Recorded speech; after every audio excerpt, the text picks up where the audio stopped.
I'd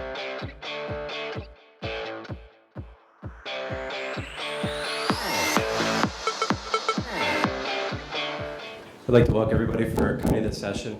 You know, you could be anywhere in the world. You're here at MinneBar. Hope you're having a great time, and you're here at this session, and I want to tell you how much I appreciate that. Anyway, welcome. So I would prefer for this conversation to be about Minnesota Tech. It's hard to ignore the elephant in the room, the recent news that was announced yesterday. For those of you who are not aware, I have sold Tech.mn to SureSwift Capital. We can talk about that if you'd like. But really would prefer to talk about the broader industry, ecosystem, and community, as opposed to just Tech.mn for that matter. All right, we got it. Cool. I pulled up Tech.mn because it's a very large repository of information about the industry, about the community. There's a lot of data, a lot of stories archived over the past 10 years, and frankly, I've forgotten most of it. So I might jump up to the laptop and refer to that if we're looking for something specific. It might be in there, as opposed to inside of my head. So I would like to just start by opening up the forum, the room, rather than me start talking about this and that. I think what would be more interesting, perhaps, for all the attendees today would be to hear what's on your mind and talk about what you would like to know, whether that's abstract or specific, and to the greatest degree we could be factually accurate about our answers would be better. But I would like to start. I'm sure there are some questions about things, but we would like to open it up.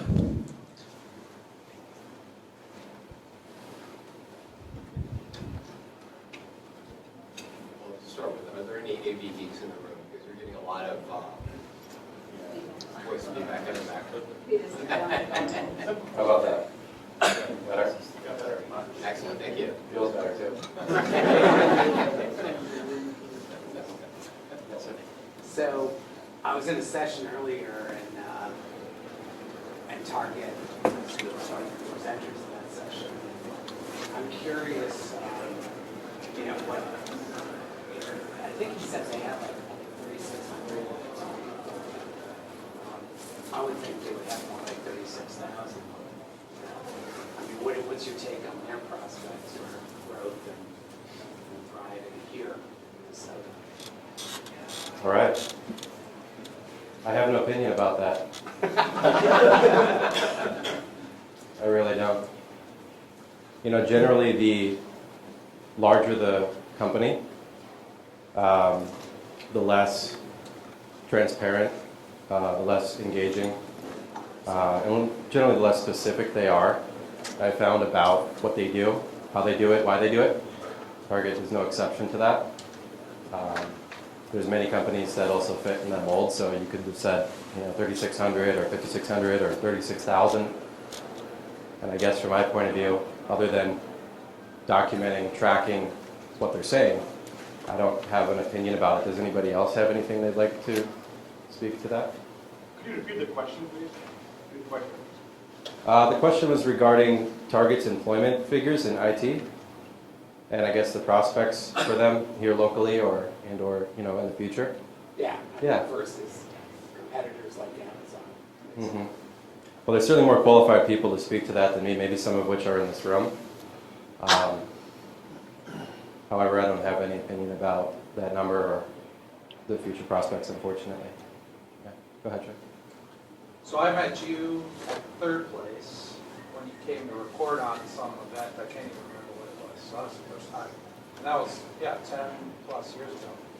So you've done an awesome job, obviously, growing your business and now exiting. So what have you learned about Minnesota? Good question. I've certainly been thinking a little bit about that for the first time in a long time.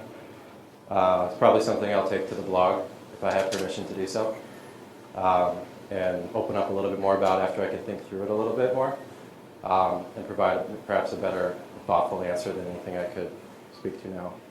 I think some things come to mind, to be sure, but there's a lot of unpacking to happen in there. And I think that the best thing would be to take a step back and zoom out before trying to answer that question, but I would like to answer it if I'm able to. Thanks, Josh. I'd be curious about Sharpie. Yeah, maybe it'll make it to the blog. Yeah, thank you. Go ahead. Wow, okay. The back, let's start there. So last year you had a bunch of, a similar kind of presentation, you had a bunch of charts and things of various trends in Minnesota tech, Mhm. Number of acquisitions, number of startups, all that kind of stuff. Do you have any kind of off-the-cuff numbers or things that you've seen over the past year, any changes from previous years? Yeah, good question.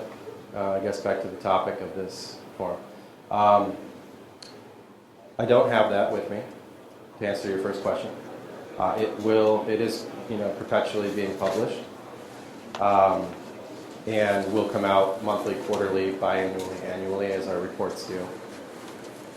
So to answer that, I can't do it justice right now. I do have, we collected a good amount of facts and information about things, and I believe they're generally positive and consistent with what we've seen years before, which indicates growth across the board. Last year and years before, we have put a lot of effort into doing that, and I think there's great value in that. I also think that, I wonder how much that matters, frankly. I think that there's people who pay very close attention to those things, and there's many people who do not. I think that having that data collected and disseminated is really important to track these changes. Money coming in, money going out would be like the two highest level changes that you could track as far as these largely privately held corporations are concerned.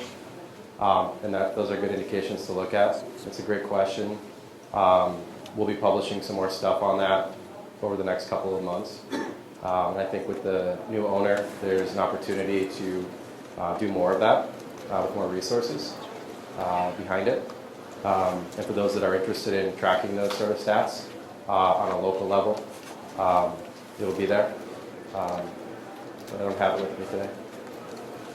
There was a couple more hands. Go ahead. What was next? Yes. So I guess if you were talking to a startup that was thinking about doing a dev center here in the Twin Cities, what would be your pitch? Why is this a good place to start up? As a dev center point of view, I wouldn't pitch them on that, first of all. I would pitch them on the startup, the founders, executives, they know more than I do about these things.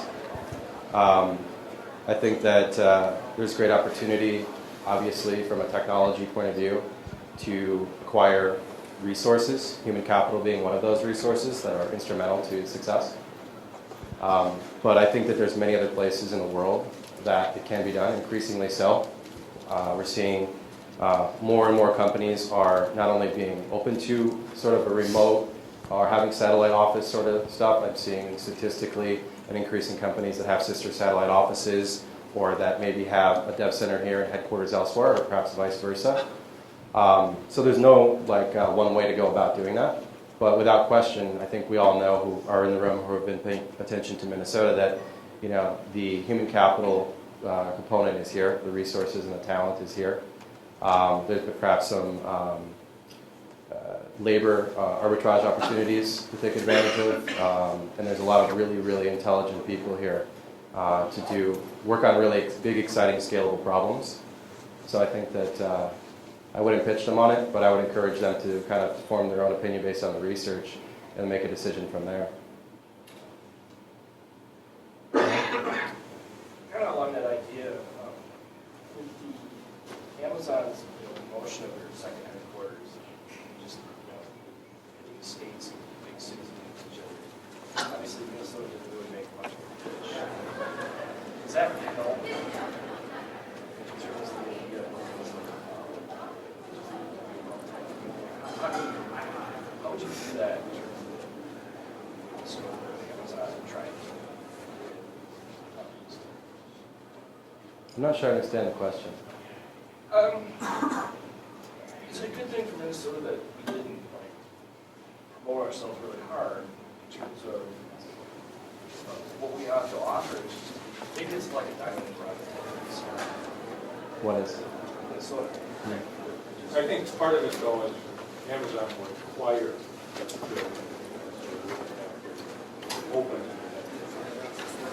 What do you mean by that? They might target it. Right, so along that idea, is it good that they didn't come? So that you don't have that happening, or, right, look out east, you know, housing and something, right, driving up and need of this here. Okay. Good question, yeah. But what is good? Is it good? You know, that's a very subjective thing. Our way of life, I mean, Yeah. so most people, I'm hoping most people grew up around here and stay here and, you know, contribute back to the community, so. Well, there's a range of opinions on that, that response to your kind of query. The fact of the matter is we don't know what was offered to Amazon. So you could say that it was a little or it was a lot. We don't know. I think perhaps a better question to think about, not to be answered in the session, is why don't we know what was offered to Right, that's actually. this very established and successful corporation on our behalf?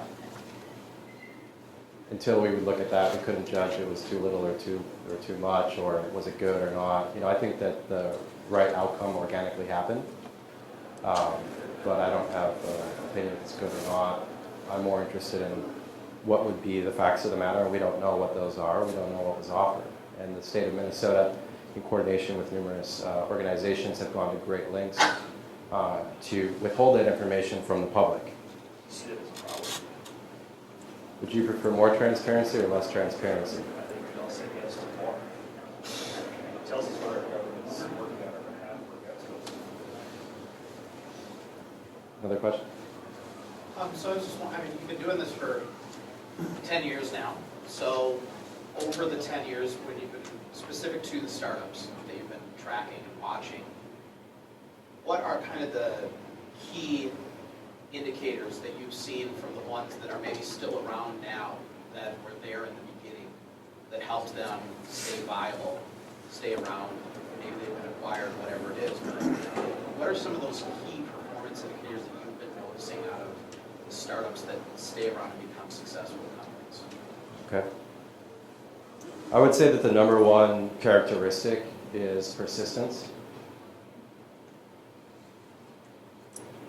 I think that whatever we do, if we persist with that, and we don't stop in that pursuit as entrepreneurs, if you can be responsive to the market, if you can listen and learn and adapt to the market and stay persistent, that every passing day you increase your probability of success. So that would be the overarching theme I would suggest out of many of the companies that I've seen over the last 10 years, and it's been fascinating to watch the life cycle of these companies. 10 years is a good period of time. You see a lot of companies start, you see a lot of companies stop, you see some of them scale to a certain degree, you see some of them go to the moon, whatever. But I think probably more of the intangible aspects of the founding team and the character, persistence being the top of that. And there's a lot of other traits that I think come from that. But in short, persistence. Not quitting. Yeah. Right. Let's talk enterprise, unrelated to Target, with Techstars sort of being off to the side with Target, but then you had healthcare bringing in Techstars. And then we got the FinTech engagement with Techstars, Farm to Fork, and generator programs. Are you seeing the emergence of these more large mainstream accelerators? You see recognition from enterprise that one space is a lot of Yeah, quantifiably there are more accelerators now than there was yesterday, and that's a positive trend for both sides of that equation. I think that it could have started earlier. There was a period 5 years ago where there's maybe none or one sort of accelerator at the time. So perhaps there was an opportunity to move earlier that wasn't taken advantage of by some of these corporations that are now doing it. I think that it is really wise for these established companies to create a pipeline for ideas and talent. I think that at the extension, if you take this out a few years, Accelerators will be much more prevalent. They'll be more niche. And I think that there could be a tipping point whereby if an established corporation, and not just the usual suspects, but say a company over X amount in size, that could be relatively small compared to the terms that we're talking about, maybe 50 or 100 people where they've got a product market fit. They might have 5, 10, 15, 25 million in revenue. They're not thought of as the typical corporate, Fortune 500. But starting at that point and moving on up the stack, which is probably in the realm of 500 companies, that's unrealistic to think about that sort of penetration, but I do believe that it will be in the best interest of any and every company once they reach a certain threshold to have their own form of accelerator, incubator, what you want to call it, that will keep the blood fresh, will keep the ideas out there, and there's never been a greater opportunity for any corporation across the country to do so right now, to plant a flag and say this is what we're about, and we want to bring people together around this. We want to bring people together who can disrupt us, we want to bring people together who can work for us, we want to bring people together who can acquire, build complementary products and services around. I think it's a very positive trend to see more of these accelerators for both sides. That gap between the established company and the emerging nascent startup is closing. It's still quite wide, but more and more of these accelerators are coming out with different themes and different niches. I think that's very positive. And if you play it forward in the 5 or 10 years, how do you be an established corporation in Minnesota and not have some sort of pipeline for these resources? And how do you compete with others who are creating those pipelines and those on-ramps? Relatively nominal investments, a couple $100,000 a year or whatever it would be, to run one of these programs for 3 years or 5 years. I think is a worthwhile investment, and I think there could be a tipping point whereby some of the executives who make those decisions really start to realize that they need to do that to get in the game. Because now you have one after another who are lining up, who are creating these programs either on their own or in conjunction with a formal operator like Techstars is now. Very, very smart program. Incredibly, great program that they're running, what they've been able to do. Are any of those organizations or national over accelerators? Those incentive makes it great. I don't know. I always thought that Y Combinator had a little bit of a different approach. It wasn't a franchise model, or it isn't a franchise model as far as I know. I think that they are much smaller in scale. When you just think about the volume, on a volume level, number of companies, number of founders, number of dollars. They have a great opportunity to continue to be the way that they are, I believe, but it's a different model and a different approach. I don't see Y Combinator partnering with other entities, corporations to distribute their model nationally in the same way. But I don't think it's going to go anywhere. Go ahead. Some of the new accelerators have been in more of a social entrepreneurship field, like the Nature Conservancy has their own one for the nation, things like that. And in 2015, Minnesota approved public benefit corporations, which are things that don't have to do just monetary responsibility to their investors, but also social responsibility. So you see a trend of that since 2015 of Minnesota companies taking more of a social view of that. Kind of ties into also our session 0 of equity distribution in Minnesota. So I guess the topic would be, do I see a trend or any changes in social entrepreneurship as it maybe relates to technology, the technology industry? Yeah. I think anecdotally and qualitatively it's there. I think culturally it's in the Minnesota DNA. At the end of the day, you can change your corporate bylaws any number of ways without even necessarily needing to be a benefit corporation, technically. I haven't.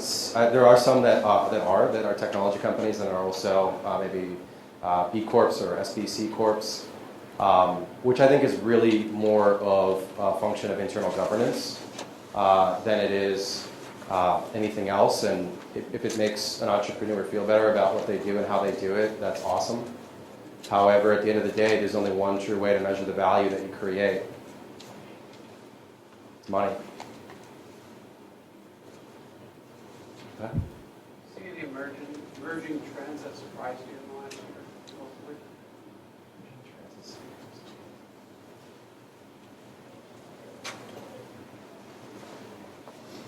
I'm surprised a lot by a lot of things still.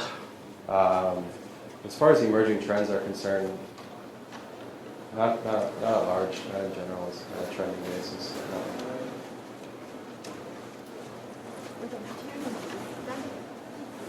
Go ahead. What gives you hope for this, specifically in the technology side? Entrepreneurship is alive and well. New companies, new people. I mean, Companies that you're excited about? no, not more than any other. You know, let's put it that way. Entrepreneurs give me hope, a lot of hope. I've had a lot of interactions with so many along over the years, varying degrees, and they always give me a lot of hope. I think Minnesota could do a significantly better job of recognizing and respecting entrepreneurs in the state. And I mean, think about how much we talk about like athletes.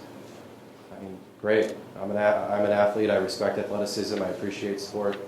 All the things that come with that. However, there's a long way to go when you think about how much of a household name any given athlete might be that would play for a Minnesota sports team versus any given entrepreneur might be.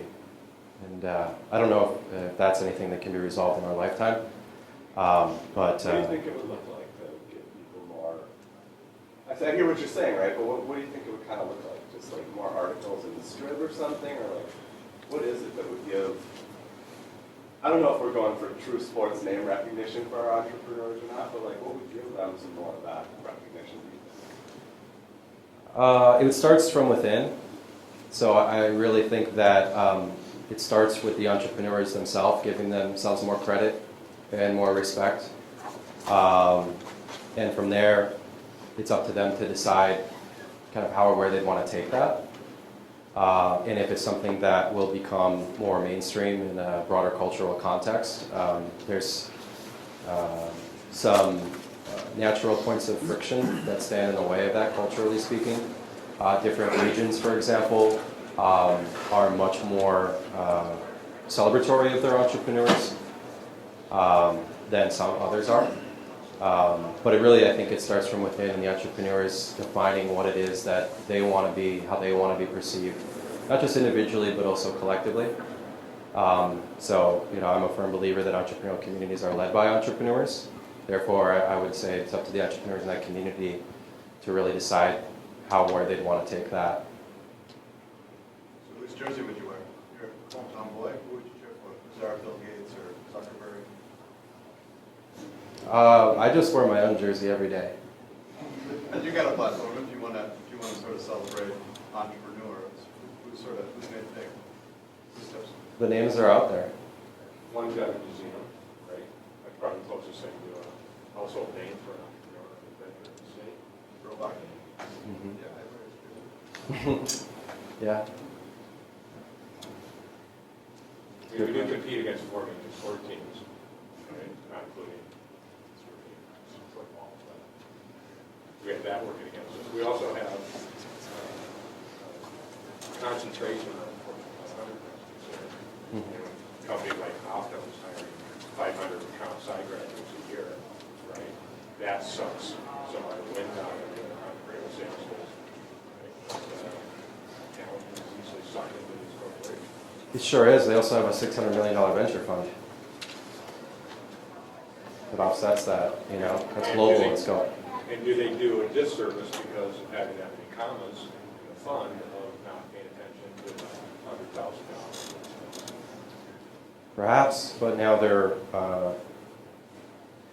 sister company is, as you know, getting into the accelerator space. The UHG and Optum Ventures. Yeah. Yeah. Could it have been done earlier? Sure.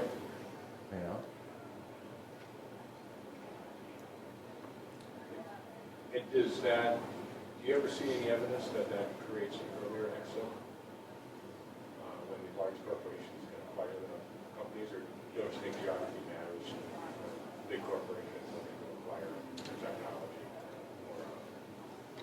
Do I see any difference as far as what might create an earlier exit?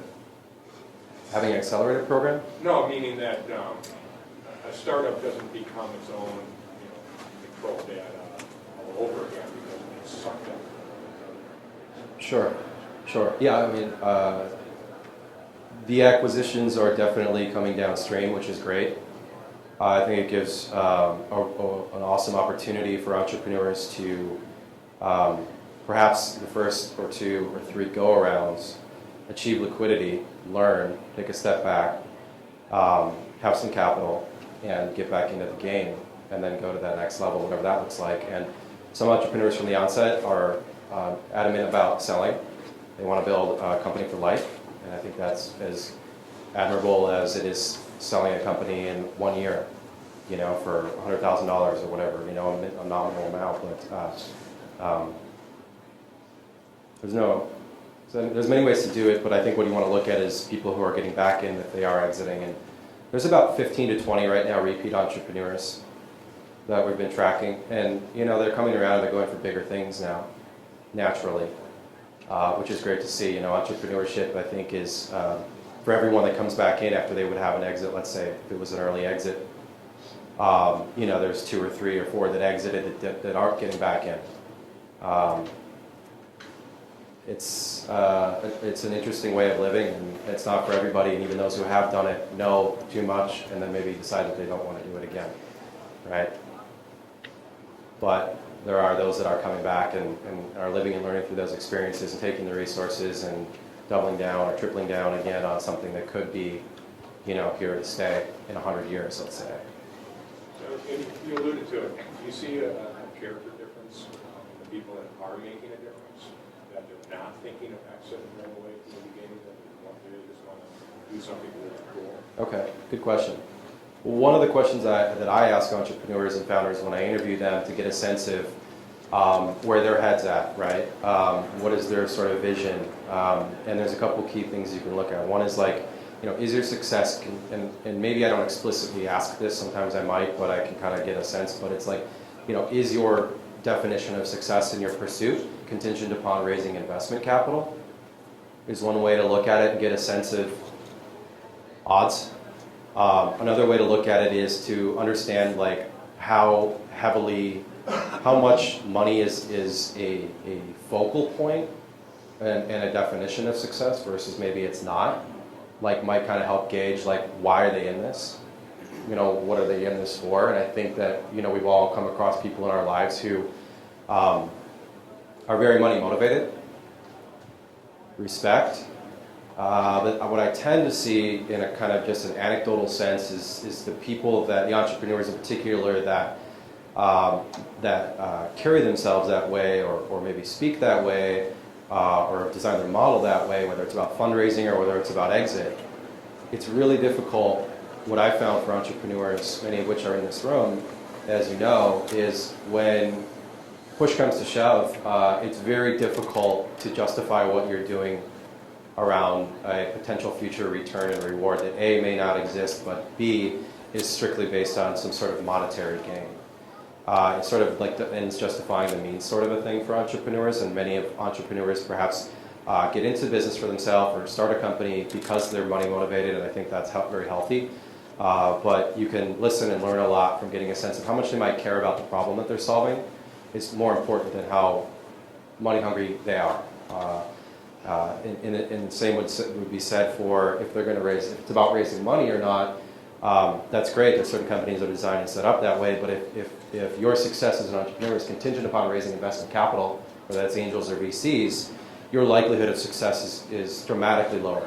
And so I think that there's a lot that can be done in the early stages as far as understanding your own motivations, but also the way you set up and design your model that can help not only increase your probability of success, but also maybe like be prepared for that point in time when you're in the weeds and you're asking yourself, money's not coming in for whatever reason, but you're asking yourself, why am I really doing this? And I think for entrepreneurs that have that pure passion and they understand their why, what their motivation is, that is what's going to carry them through the tough times, not the idea that they might someday be a millionaire. Does that maybe address your question? Exactly.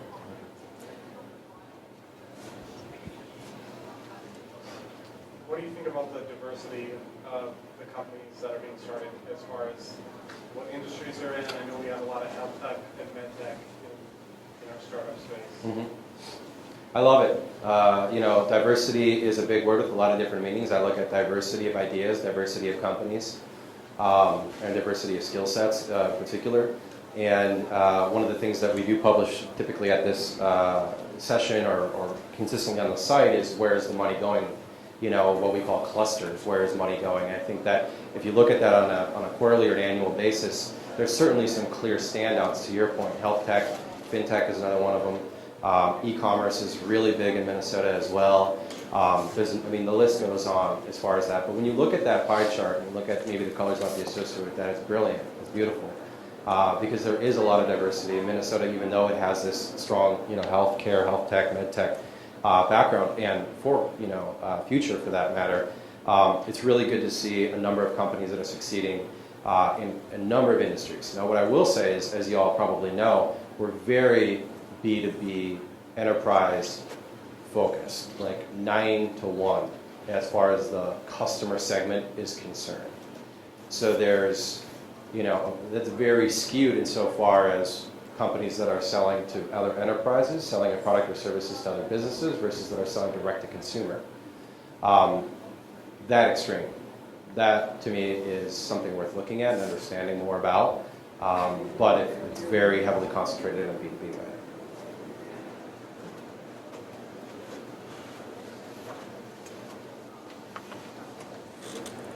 Questions? What facts? One of the things that we learned over the years of doing this was we can spend hours ahead of the opportunity to share facts, and we could not necessarily be surfacing facts that maybe people might care about. This is just kind of an open forum, obviously. But what would be helpful for you? Why did you come to this session? But what would be helpful for you in your lives to know more about, with a factual basis, I guess I would say. With in a sense that is quantitative and maybe supported by evidence. Go ahead. Not necessarily support by evidence, I can't hear, I'm sorry. it's more of an opinion question, I guess. That's okay. As far as, drawing talent to the state, we talk a lot about corporations or businesses drawing talent. What about educational institutions?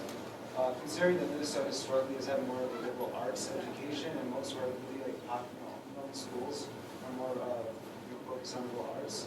Do you think putting more of an emphasis and more of an investment in tech and entrepreneurship programs would really help draw more students from other cities to Minneapolis or Minnesota in general?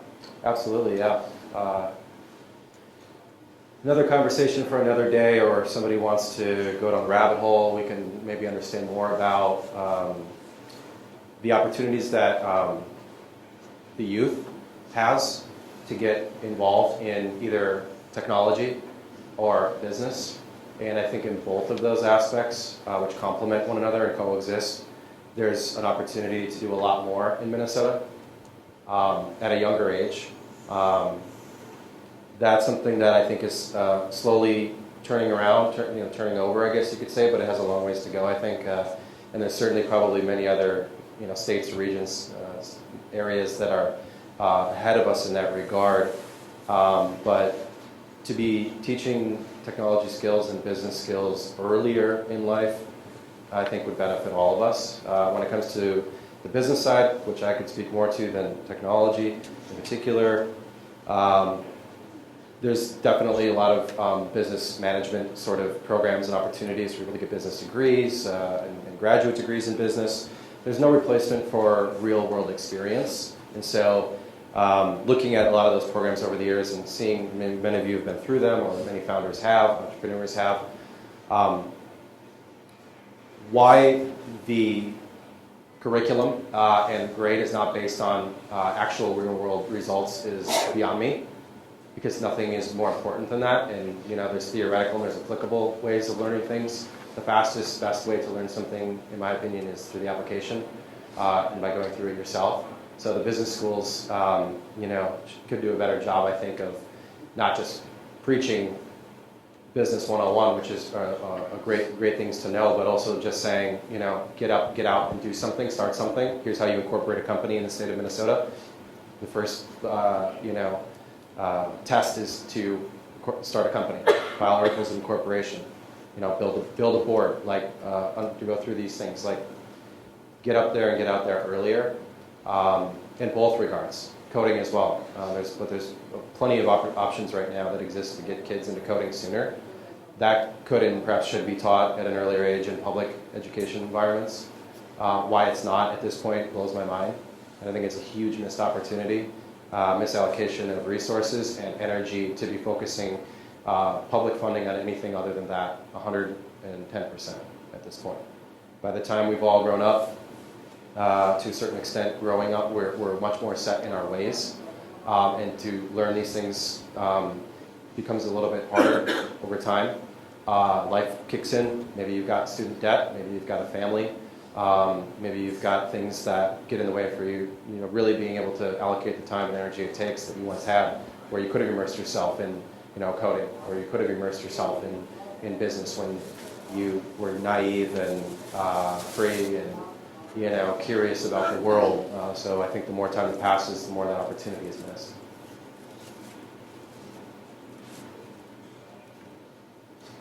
I've been to several meetups in the past few months, and I've talked to a couple dozen boot camp graduates who are all looking for jobs. Do you think we have enough jobs available for people who are brand new? Yeah.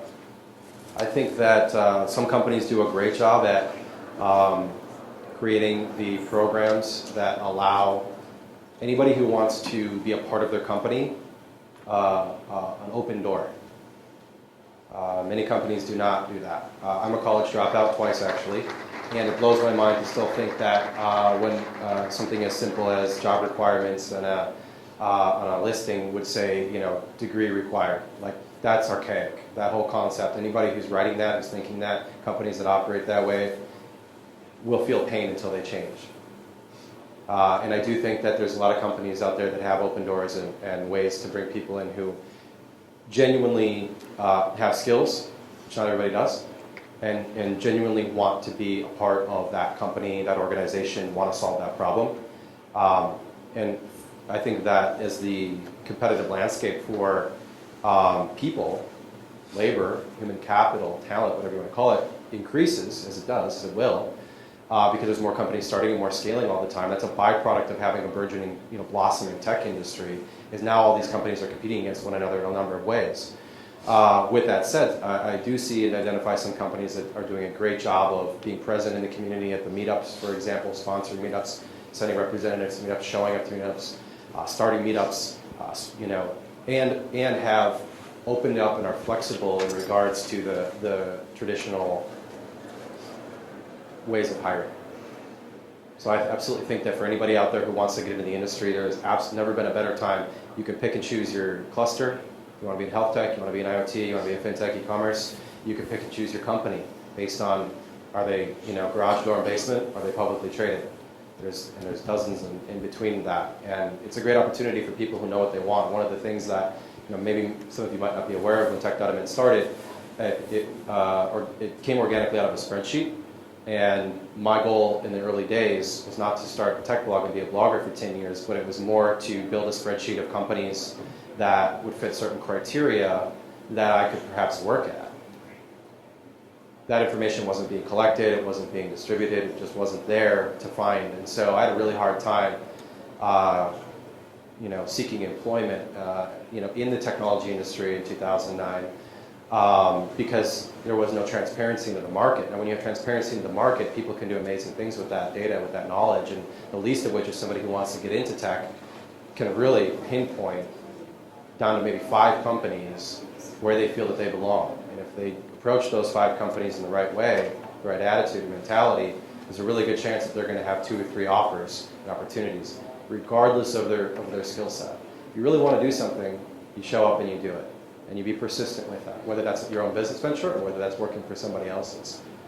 So I do think that there's ample opportunity for anybody to be anything that they want right now in this industry. I feel like I've read some about, more offices moving from the coasts and setting up presence here in the Twin Cities. Is that factual, would you say? Are there actual boots on the ground? And then second part, do you think we have the right kind of mix of funders today, from seed all the way through? Do you feel like that's healthy, or do you think there might be some gaps? Yes to the first question. The numbers are there.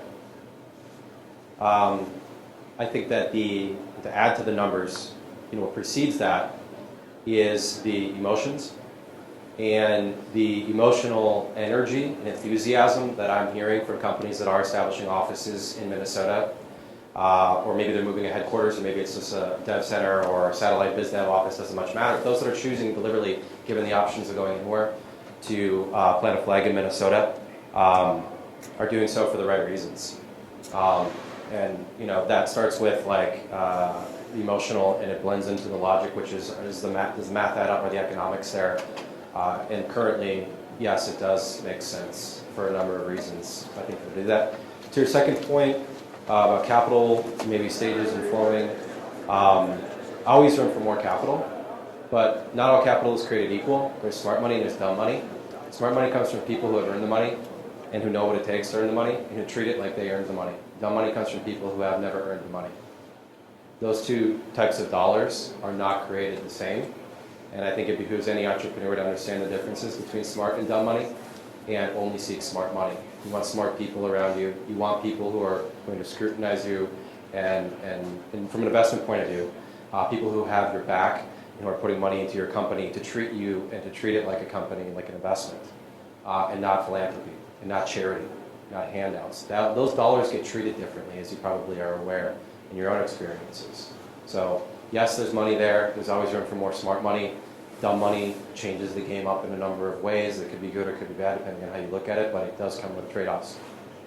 Yeah. We might only have a couple minutes left. I'm not exactly sure what time the session ends. It's been about 45 minutes right now. I would like to give an opportunity. We'll get to you, Nick. I'd like to give an opportunity as well for Kevin McCardle, who is in the office. It's our office anyway. He's in the room with SureSwift Capital. SureSwift Capital, as you should know now, because it's on top of Tech.mn in front of you, is the new owner of Tech.mn, 100% transaction that closed last week. Kevin McCardle is the local CEO of the organization. And I just want to introduce Kevin, and I also would like to give Kevin an opportunity to say anything he would like to, or maybe field a couple of questions in closing as well. I don't have anything to say other than congratulations on the sale and building a great business over 10 years. I think the community owes a lot to what you and Mike built. I'm excited and honored and humbled to pick that up and carry it forward with my team and with this community. Some of the people in the room who I've met know I'm new here, so I moved to Minnesota about a year and a half ago. I'm here probably till I die, but I still feel like the new guy. And so when people ask, as you might expect in the halls, people have said, well, what are your plans? And we kind of chuckled about after lunch. I'm like, I don't know. We're going to figure that out. But I'm very interested in feedback from anybody in this room, anybody in the community who has a vested interest in the technology industry here in Minnesota, to give me your thoughts on where we should take the platform, because I believe it's for the community. And happy to answer questions. Have you thought about exporting his platform to other markets? I have, yeah, but just that's about it. Oh, that would be cool.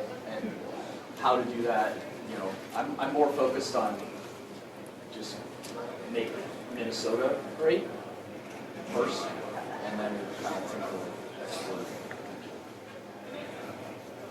I will say this about Kevin. When he initially reached out with the inquiry to purchase, my first question for him was why?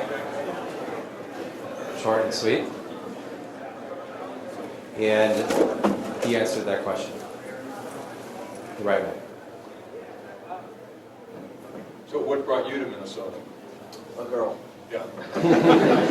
My company's a remote first kind of reference, so I can live anywhere. My wife grew up here in Victoria, Minnesota, I have one brother, he lives in Plymouth, and we wanted to be close to family. You have no choice. I got a vote, but if I said no, we'd still be here. Yeah, well, the time might be up now. Does anybody know the exact time? Are we over? Are we under? It's 40. We got 2 minutes. Yeah, okay, cool. Nate, you got a question? Yeah, you've had the opportunity to interview a lot of entrepreneurs, and I know you've got a cool like CTO feature that you do.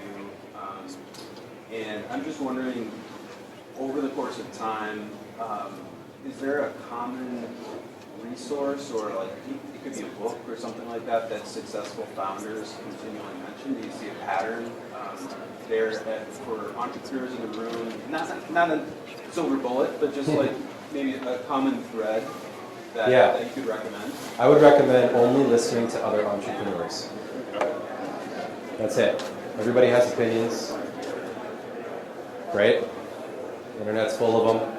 Turn your phone on, on your computer, you get bombarded with opinions. The single most important thing takeaway that I would share with entrepreneurs at any point, maybe you need a reminder, or maybe it's something that you can think a little bit about after we depart, is that your ability to cut through the noise and be open to and receptive to input, whether that's whatever the medium is, with a book or a podcast or conversation. If somebody hasn't done the thing that they're talking about or isn't doing it presently, they're not qualified to enter your brain. Simple. That simple line makes a huge difference, because once you draw that line, those who have done or who are doing it, you'll focus and you'll gravitate only to them, and there's plenty of them out there. If you go out and you look for them, and you'll be busy enough just connecting with, listening to, and learning from those who have done it, that you won't even have time or bandwidth to listen to the rest. Very quick follow-up. First, I want to just echo what you just said about being thankful for what you and Mike did. That transparency that you mentioned earlier wouldn't exist without your efforts as a community. Say thank you for that. And then also ask what's next for you. Are you staying on? Are you going on to a venture? Yeah, not sure on either of those, to be honest. I don't know. I don't know.